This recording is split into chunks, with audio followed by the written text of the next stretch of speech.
Hello everybody, welcome to Cape Rugby TV. It's Wednesday night and we talk about what's happening in the world of Western Province Club Rugby. Tonight on the show, we've got some exciting features for you. We'll be taking a look once again at the special project that's happening at the High Performance Centre under the guidance of Coach Jerome Parvater.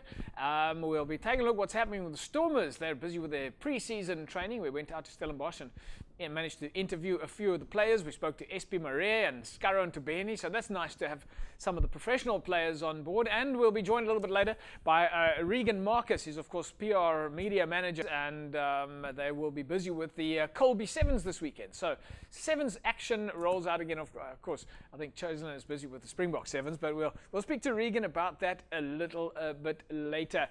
Joining me on the show, Jerome Parvater. Jerome, welcome back. Yeah, JP.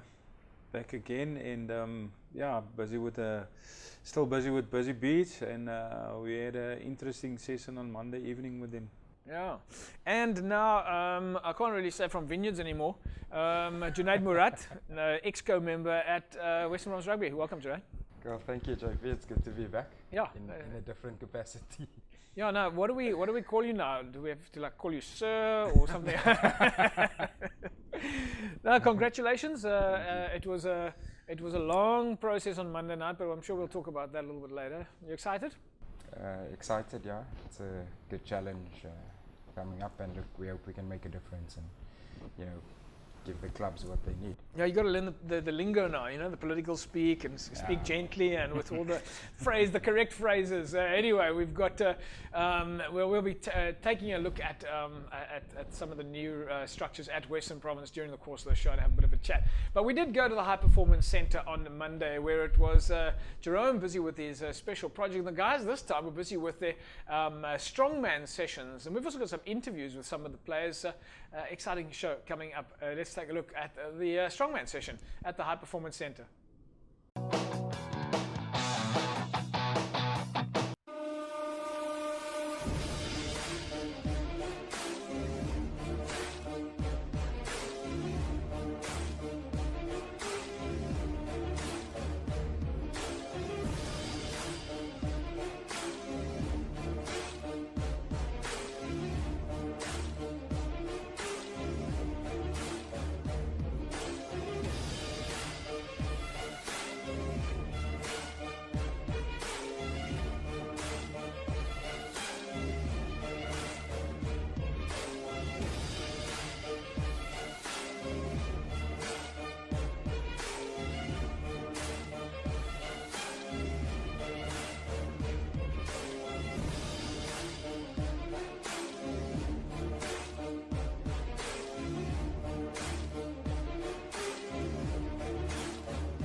Yeah, look, man, this is not anything that I can compare to last week or maybe something that I've done before.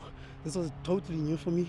It's the first time I've had to to pull some chains and stuff, it was really challenging. For me personally, it was really challenging, but the guys kept me going, man. They kept motivating me, and yeah, I pulled through. You know, at the time I was feeling like I was out. I thought I was dying at the time because, you know, my legs, I couldn't feel my legs. It's like I wasn't able to stand, but you know, the guys are always there, man. These guys are like my brothers. You know, I'm still young and I'm new to this team, but you know, the guys have been always part of me. They've always helped me throughout the year, and this was another way of showing that they have great support for me. Yeah, look, man, we're busy at the sport complex in Langa, and some of us are gymming somewhere like where we stay, where we sited. You know, I'm from Fulani, so there's a gym there, so I get to go there in the morning before I come here. So yeah, we're putting in the hard yards. You know, there's a program that we were given, you know, last week, so we're busy doing that, and we were here at the beginning of the year, some of us, you know, in the clubs that were mixed. So you know, some of the stuff that I learned here, I carried on with them throughout the year. We're ready, man. We're pushing each other, and the coaches are there. You know, they're helping us out all the time, and we want to thank the Western Province coaches too. You know, they've been really helpful. So we're getting ready for next year. I believe in these guys, and I believe in myself too. You know, and with all the conditioning that we're doing here, I believe that we're gonna get there, and we're gonna walk the league. Right, welcome back, folks. Oh, looks like it's all happening there. Nice to speak to Sanwa Bizi Batki. Is of course plays hooker for I think for Busy Bees. And originally from the Eastern Cape. He stays in Fulani now and enjoying his training sessions.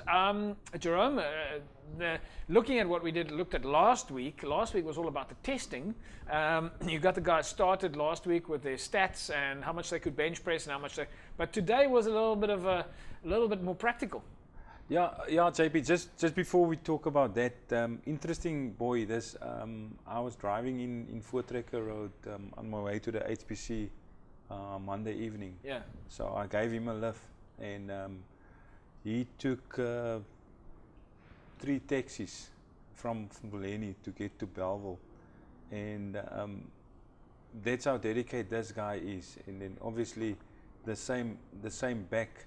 So because he said he don't want to miss out because he started it and very dedicated boy. And I just think like people always say we can't and we don't have, but this guy with his own money, he gets there. But there again, the flip side of this is that if you were not busy with the special project, he wouldn't have come to you.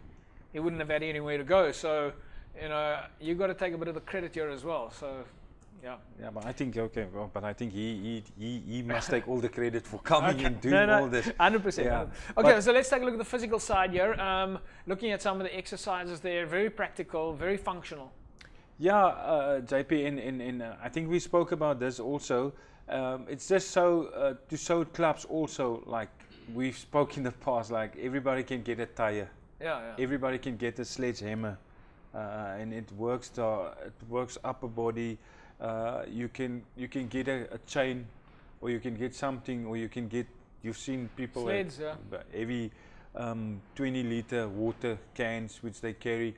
So you can do a lot of things, and it works the whole body. So it's from upper body to lower legs, in squats, in everything on tires. So that's basically, then you combine it with the running, so that the guys don't get stiff. Yeah, Junaid, let's still speak to you as if you're a club rugby individual. Of course, your history and experience very much with Vineyards.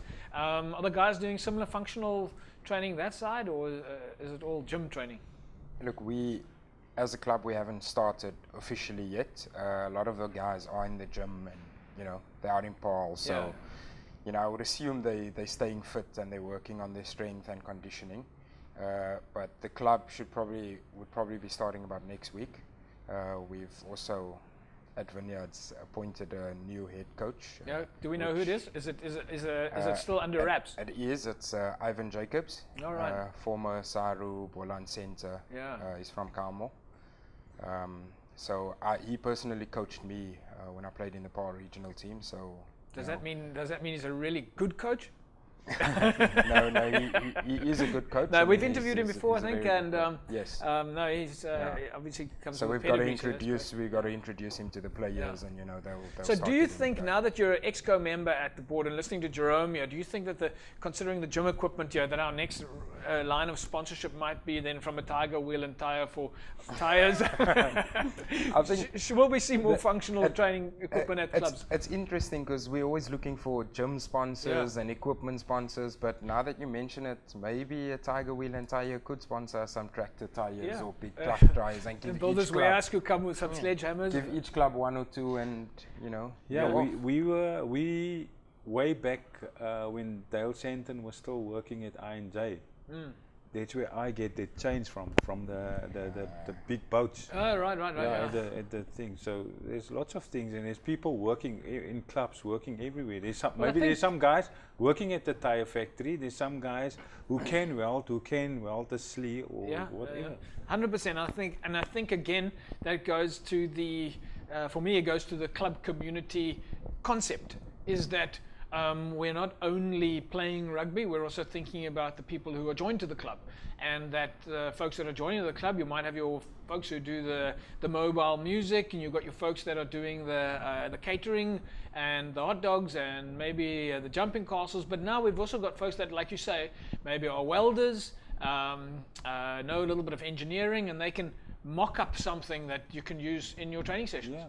And JP, I know you give me lots of trouble about the clubs, in the community clubs, which I understand because I come from a community club and I know exactly that.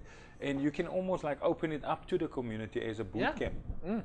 100%. Then you get people involved, you get everything. So that's what you say. It's not a 9-to-5 job that we have. But that's exactly what we were. We have a 9-to-9 job. Yeah, well, it's 24/7.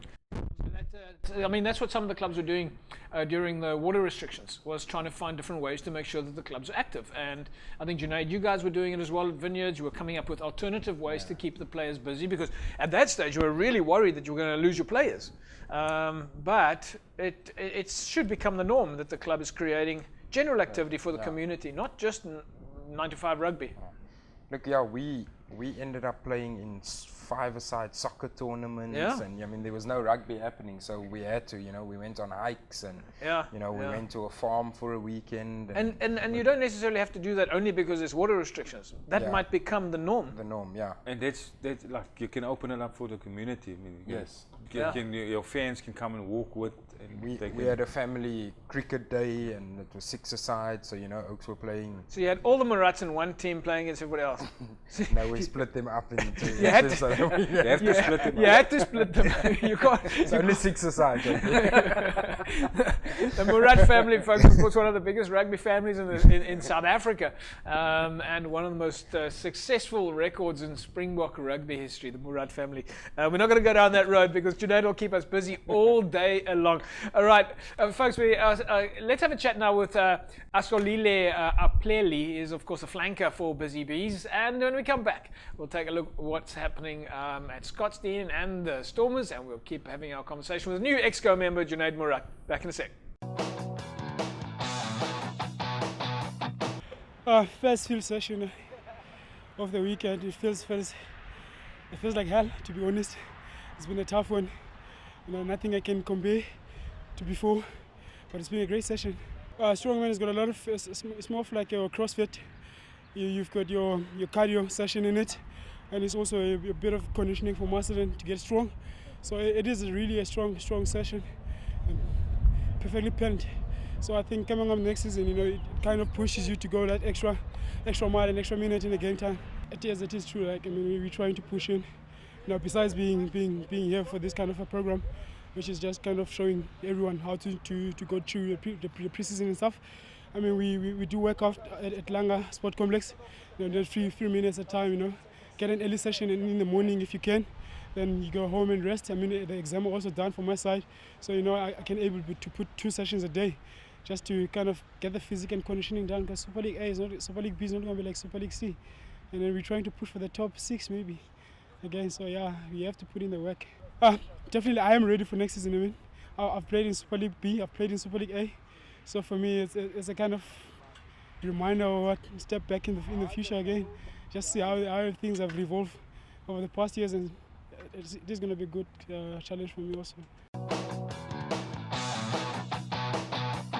Welcome back, folks. Akolile Aplele, having a conversation there just before the break, and of course he plays flank for Busy Bees. He's from the Case Kamohoek in the Eastern Cape, and he's been at a couple of clubs already. He's already played at Collegians, and so nice to see him there, and nice to have him there at Busy Bees. And I'm sure he's got a Jerome. Some of these boys look like big boys. Oh, JP, they're naturally big, and strong. Yeah. And great genetics, and I think if they keep on pushing till the end of this program, they're even going to be bigger and stronger. And and next year we're going to focus on the skill level, just the skill work, and get to game plans, and then they're ready for the season, but they're really big boys. Junaid, I know it's early days for you as an EXCO member, a board member there now at Western Province Rugby, but club rugby and community rugby is of course no stranger to you, so to speak. But looking at this, at these guys here and Jerome's project, there must be thoughts already in the back of your mind going, how do you take this to the next level? Or am I speaking out of turn? No, I've actually been thinking about how do we get more clubs involved.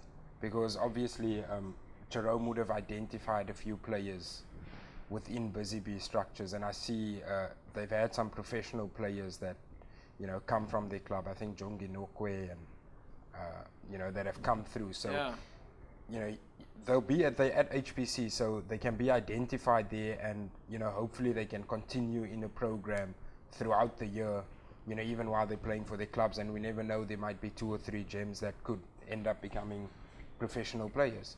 And if we can open that up to majority of the clubs in the different regions, well, I think we can throw that back to Jerome. I think that's where which I've spoken to Gert Small a lot, that's where the Super Sport Challenge come in, because of SA Rugby stopping this emerging tournaments, and where we really got players through. So I think that's a step in the right direction, to use that tournament to get guys through, guys who are working hard, and reward them out of the club structure, because there must be something for club players. Yeah. Right, folks. You're watching Cape Rugby TV. We're talking about what's happening in the world of Western Province Club Rugby. We were out at Busy Bees over on Monday, and certainly a lot of exciting activity there. Right.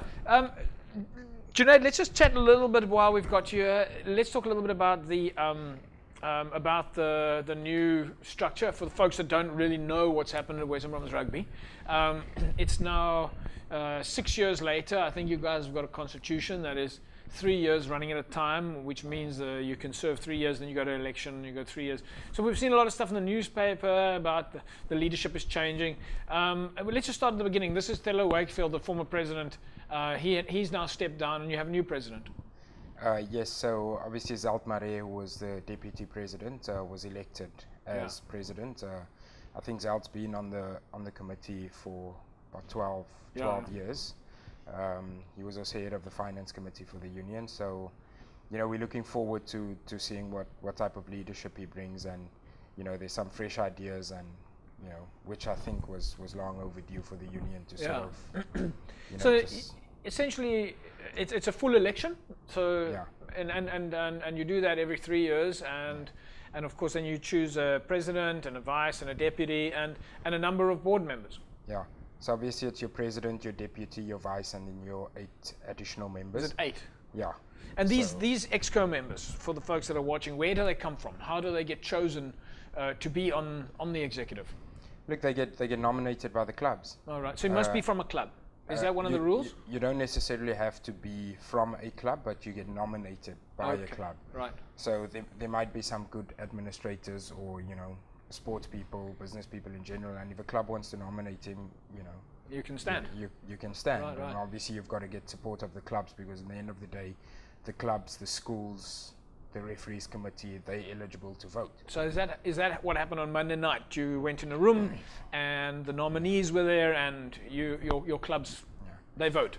we went into a room at 7:30 and we came out at 12:30. Yeah, it was a rather long night. Yes. Why That's was it? not Why? 9 to 5. Jake. Why? No, that's not 9 to 5. But why did it take so long? Why? Look, obviously, such a long meeting? I think there was about 20 nominees for the positions, and if it goes to round 1, round 2, round 3, I think we went through to 7 rounds. That's maybe is that maybe because people have equal amount of votes, so you have to vote again. Equal amount of votes. It's inconclusive. Yeah. You didn't get your, I think, 50 plus 1 Yeah, votes. yeah, yeah. I mean, and every round there'd be one person falling out, which got the least votes. So Yeah. you end up going to 7, 8 rounds. So it's a whole process. It's a whole process. No, but just looking at the Exco now, if we look at the new executive, so Mr. Zeltmaria is now elected as president. Munib Levy is there as deputy president, and Spencer King as vice president, and a few other members that have been part of the Western Province structure have stayed there. So it definitely looks like the executive has got a mix of some of the previous members who've got a bit of experience in terms of running the union, and some new members that are going to come to the party with maybe some fresh ideas, and so you've got a good mix of young and old there. Yeah, look, I think the new guys on the executive, Quentin van Rooyen's come in from Martis, also a young guy. I've obviously come in, Kevin Kivitz from Tygerberg, and then Nadima Khan. Well, she's been serving on the subcommittees for a number of years, so she's come in, and then we've got Mr. Peter Jooster that's still there, Ruben Ruffel. Because Peter comes with a big pedigree, and he's been in there a long time, so you've got a lot of experience there. Yeah, so it's, I think it's been quite some time since we've had such a good mix and sort of a new breed. I mean, usually there's one person that comes onto executive when someone steps down, and it's sort of the same thing. But this year, I mean, after the elections, there's like 4 new faces, which is I mean, it's. How do you think that do you now have to, from a personal capacity, do you as an elected official now, do you have to find extra time in your day? Have you got any idea yet, like what the schedule will be like? Do you have to go to a lot of meetings? Is it 9 to 5 or? I think the most important is the phone must be charged right through 24 hours. 24 hours. I'm sure your phone's been ringing off the hook, but let's go back to the first question, like schedule-wise. We've got the first Exco meeting on Thursday, which is tomorrow. Right. Just so that the viewers know, I'm not speaking on behalf of Western Province Exco. I'm still here in my personal capacity. So obviously the policies, procedures will probably be laid down to us. I made one mistake when I got into rugby. I told my wife it's a winter sport. No. I think we're around the middle of summer right now. No. And so I mean, with regards to the time, look, my phone has been ringing off the hook, and we'll slowly start getting into it. But the work started at 2 o'clock on Tuesday morning after that election. Yeah, about 2 minutes after the confirmation. Yeah, Jerome, you think it's going to be a new era? Yeah, look, JP, change is always good, and I think it's about time that we have some young energy and some positivity in Western Province, because for too long, everything, if you open the newspaper, every story is a negative story. Yeah. So hopefully, like I say, with the new guys there now, it's a new beginning, and we want to be positive. I think it's exciting. It's always exciting to bring in fresh blood and new ideas and see what comes up. And well, we've said it before, there's no such thing as a problem, it's only a puzzle. If you just change those 2 words, change the word from problem to puzzle. We'll take an ad break when we come back from the break. We'll take a look at what DHL Stormers are up to, and don't forget a little bit later, Marigan Marcus from the Colby Sevens will be joining us. He's going to tell us what's happening this coming weekend. Welcome back, folks. Cape Rugby TV. We're talking about what's happening in the world of Western Province Club Rugby, and as Jerome Pardevar just said now, it is not a 9 to 5 job, and as Junaid Murat, new Exco member of the union, just said, it certainly is not only a winter sport. Remember, Score Energy Drinks is on board with Cape Rugby TV. If you want to win yourself a case of Score, then all you need to do is SMS the word SCORE to 33090, 33090, and you can put yourself in the mix to win a case of Score Energy Drinks. Congratulations to last week's winner, Jeremy Davids. Jeremy, somebody from Cape Rugby TV is going to be in touch with you, and you will win yourself a case of Score Energy Drinks. Fantastic energy drink, keeps you on the go, and nothing better than a lekker cool energy drink beverage during the course of the day. Right, we were, of course, out at Stellenbosch, where the DHL Stormers are busy with their off-season training, and Gert Small and Robbie Fleck and the boys were running them through their paces, and we managed to catch up with the players, but they were out of Kutsenberg, and certainly always exciting to look at some of their training methods.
Right, there we go. DHL Stormers busy at Kutsenberg.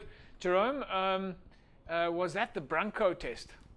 No, they first did the speed test. Right. Was like it measure your 10 meters, then 40 meters. Right. And what they do on at Kutsenberg on the track there, so take that test, and then next week they'll do it on grass. Right. And see what's the difference between the two. Yeah. Some guys will run the same time. Some guys are faster on the track. Some guys are faster on the grass. It varies. Yeah. Why is it so important to do this now? Is it now? Will Robbie Fleck now use these stats for team selection and where to play positions and determine his game plan from that? Look, what the coaches do now is set targets for players and see where they are now. So these tests are very important because they're going on continue till the 14th. So when they come back in January, they have this test. So if they retest them, then they must be better. Or if they're not on par, then they will go to a certain group that needs to get better. So just looking at that from a testing perspective now, we saw you with the guys from the various clubs in terms of your development project or your special project, and we saw the Stormers now doing the same testing. Should we not be doing testing now at all clubs? Should all clubs not have their players now doing it? Because I know that's all very digital, but you can still do that with a stopwatch and a clipboard and a pen and paper. In fact, you did write. We saw Rifat writing it with a clipboard. Should the clubs not now be looking at testing for that and then give the guys some goals? That's exactly what they must do, because guys are going to break, say, go for Christmas. So that doesn't mean they stop. And like your target must be, you come back the same or you come back better, but you can't be worse off. Yeah. Because a lot of guys are going to come back worse off if you don't have this testing done. Yeah, what's your thoughts on that, Jeanette? Look, yeah, obviously it boils down to the quality of the coach and does he actually know why this test needs to be done and what it's used for, and what the benefits are. Yeah. You know, I can stand with a stopwatch and take it, but what am I using it for? Yeah. And that comes down to coaching. So another thing that we need to do is upskill our coaches. Yeah. Well, you've got enough coaches courses happening. I think the question is whether or not there's enough coaches going to those courses. I don't know. Jerome, you'll know. There's a lot of coaches go, and what we're definitely going to do next year again, which we do every year, we're going to let all the coaches come into the HPC and give them sort of guidelines what they can do pre-season and what they can do in season. So we normally get, but we would like all the coaches to come. Well, I was just thinking, we just do the numbers quickly. If we've got 110 clubs, you've got 110 first team coaches, which means you've got 221 coach and an assistant coach for the first team. And you multiply that by 3, you're probably looking at 1,200 coaches across the first team, the second team, and the third team. So you've got some serious numbers to try and reach. Yeah, and stuff gets in down to the clubs, but we get coaches in, but not everybody. As you say, there is a lot. We get 120 coaches. Is that something you just mentioned now how many coaches are there outside, and they get all this info. And that's only if we have an assistant coach and a first coach, a coach and an assistant coach. If you just have 2. And if you've got 3 teams at 110 clubs, those are the numbers. More than 1,000 coaches. Under 20, which is 4 teams. And then you've got even more. And you've got some of the clubs have junior teams, which also has their coach. Yeah. I don't know, it could, possibly look at something where we can get those coaches into a big hall or something where there's 1,000 coaches in some presentation. They get some sort of booklet, guideline. So surely the starting step on that would be to create a database of coaches. Yes. There we go. Yeah. All right. That's the starting step. Yeah. All right. And which but is they are. Yeah. They're all on Scrum, so they're all there, and we do that. Last year when we still had this, where the clubs could go and they get this gym contracts. Yeah. Which I did is like not just a conditioning program, but also a program like a yearly what they can do each day or 3 days of the week. Yeah. So we gave it to all the clubs, the programs that they can follow. So it is there, and also we very open to clubs to come in. They can come whenever they have time. When the Stormers train, they're there, the HPC every day. So it's open for them.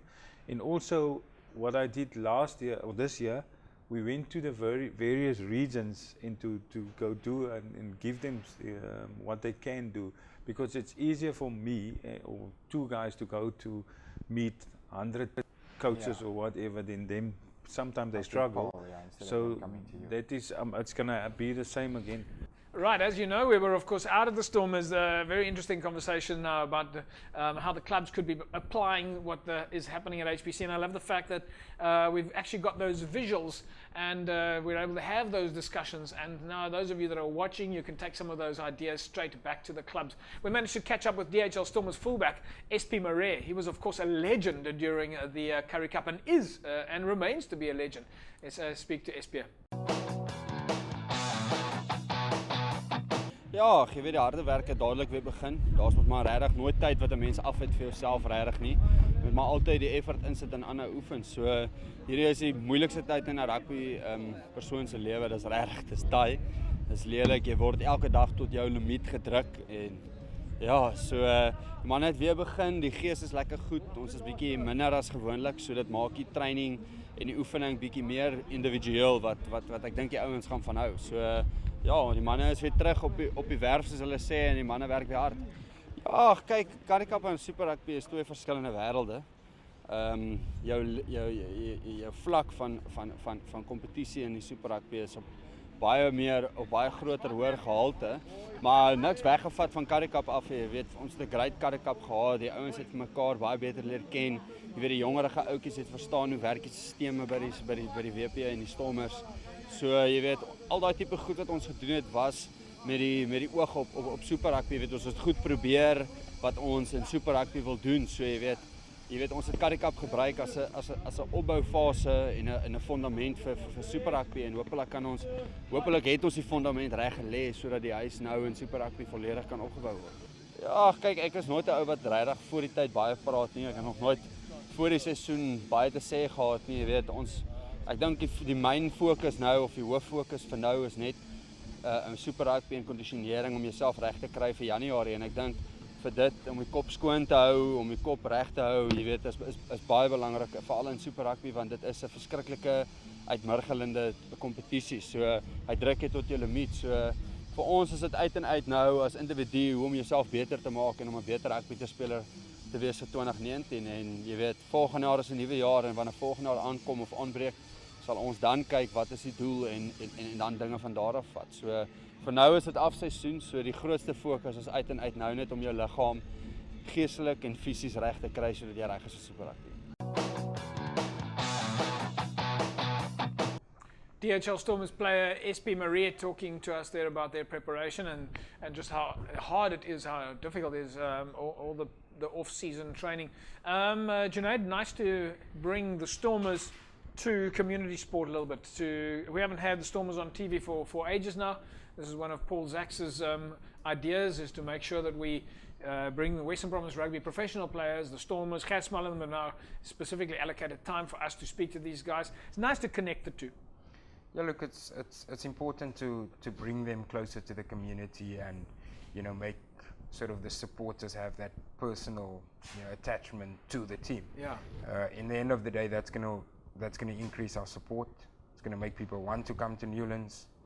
Inspirational for the club players as well. Club players, you know, they're meeting their heroes, and it's just something that would help both, you know, the union as well as the professional arm, and that's just how we should be doing things. Nice to feel also that whether you're a club player, a school player, or a professional player, you're part of the same family.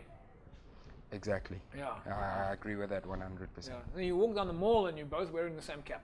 Anyway, folks, we also managed to speak to a stalwart of Western Province Rugby, Skara and Beni. Yeah, I think holiday went quite quick, but yeah, we're back into it now.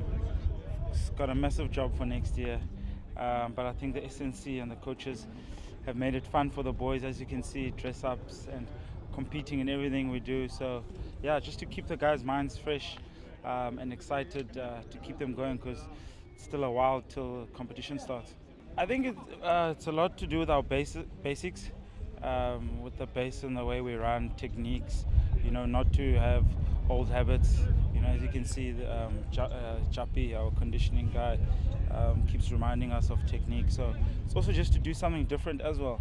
And you get to learn your body, you get to know what you're doing wrong and what you're doing right. And I mean, when you run a surface like this, you definitely get to see the improvements. Yeah, I think a lot of the boys, it was some of their first seasons in the Currie Cup, and they put their hands up. Herschel, Ernst, Yaku, a few guys. Sergio, well, he's not his first one, but first one with us. Troki, you know. So it's nice to have those guys coming in. Also keeps us energized, and you know, we also enjoy the younger guys. Even though I'm not old, but yeah, it's definitely nice to have new faces as well. Yes, I think we are going to be ready. As I said, it's a nice bunch, it's a nice group, and the combination of the youngsters and the older guys is always awesome to have. And yeah, looking forward to the season. Skara and Beni, what a legend.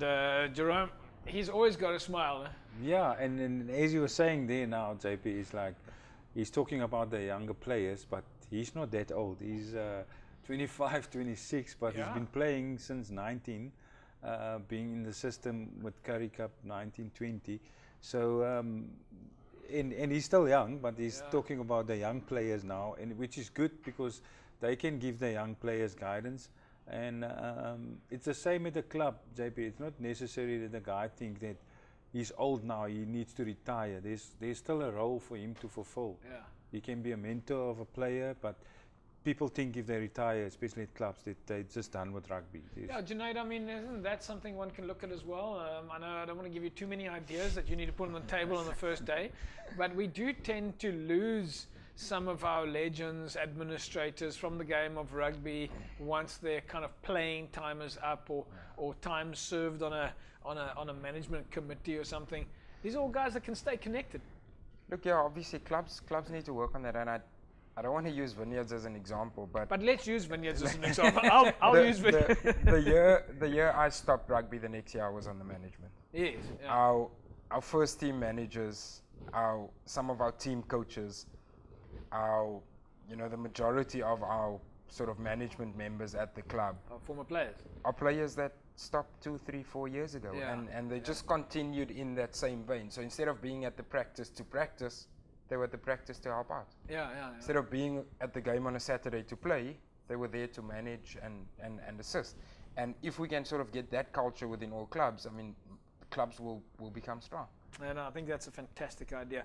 Right, folks, we're going to say goodbye to Jerome Parvater now. We're going to be joined by Regan Marcus from Scottsdene, of course, management at the Colby Sevens, Jerome.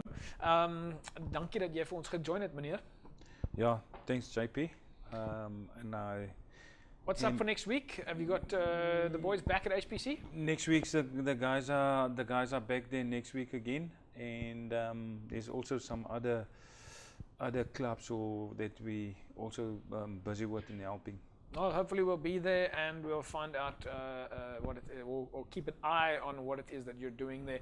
Right, folks, MChem 24-hour pharmacy is, of course, on the N1 and Durban Road on the corner there. They've got a fantastic coffee shop upstairs. They've got free parking and open 24 hours a day. Anything you need from a pharmaceutical point of view, from a sports nutrition point of view, from a cosmetics point of view, MChem 24-hour pharmacy has got exactly what you need. Get out there 24/7 and free parking. We'll take a break. When we come back from the break, we'll be speaking to Regan Marcus, who's of course the PR and management at the Colby Sevens, which is happening at Aikendal this weekend. Cape Rugby TV will be there, as well as Score Energy Drinks at the Sevens tournament at Aikendal this weekend. Back in a sec. Welcome back, everybody. It's Cape Rugby TV. We focus on club rugby in Western Province, but now we also focus on the DHL Stormers and DHL Western Province Rugby, and nice to get out and find out what's happening in the world of professional rugby. Of course, the Stormers are now busy with their off-season training, and it's quite exciting to speak to the boys. We can't wait for the Springboks to get back, but nice for everybody to be exposed on Cape Rugby TV to professional sport here at Western Province Rugby. Joining me on the show now, Regan Marcus from Scottsdene. Hello, Regan. Nice to have you back. Well, first time. Hi JP, thank you. It's nice being in the studio with you guys. First time on the studio for you, but we've of course spoken to you on the side of the field, I think. Yeah, I guess the side on the field and being here is something totally different. Just an awesome experience to be here. Thank you. How are things going at Scottsdene? Yeah, you know, we've had a season of mixed results. Yeah.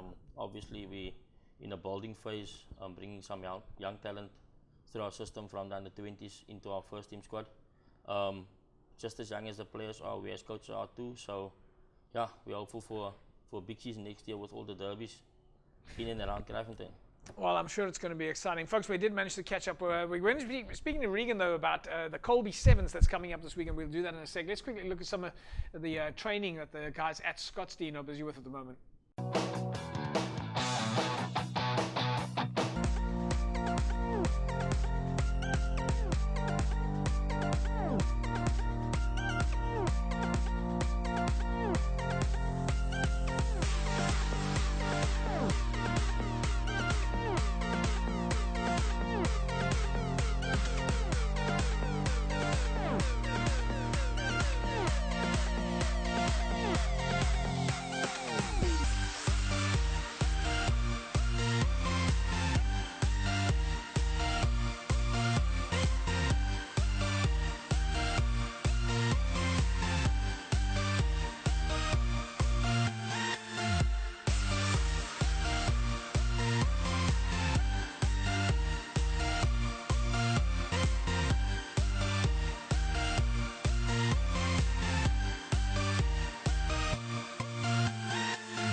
Right, so a little bit of the action there from Scottsdene.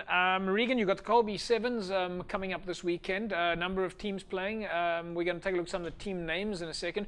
Just quickly tell us, how did the Colby Sevens start?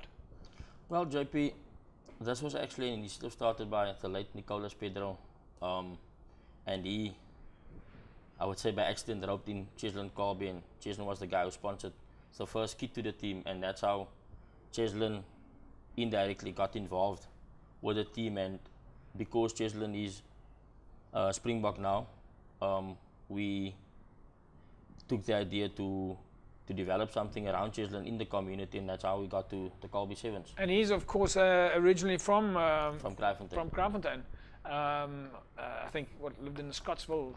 Scottsville, yeah. So Cheslin Colby, folks, of course, plays. In fact, I would go so far as to say that if Cheslin wasn't in the Springbok team on Saturday, we might have come off a little bit worse than we did. Certainly enjoyed watching Cheslin step a number of players and, of course, put in some big tackles. Fantastic performance. But let's quickly take a look at some of the teams that will be playing in the Colby Sevens this coming weekend. So it's very much Pool A, B, C, and D. And the teams that we've got there: Scottsdene, Gevreesde Young Ones, the Squirrel Old Boys, the Young Peoples, Kraaifontein, Elsie's Eagles, and the Kraaifontein Rebels. And then there's NTK All-Stars, Langa Homeboys, the Galaxy Warriors, Ubuntu Blitz.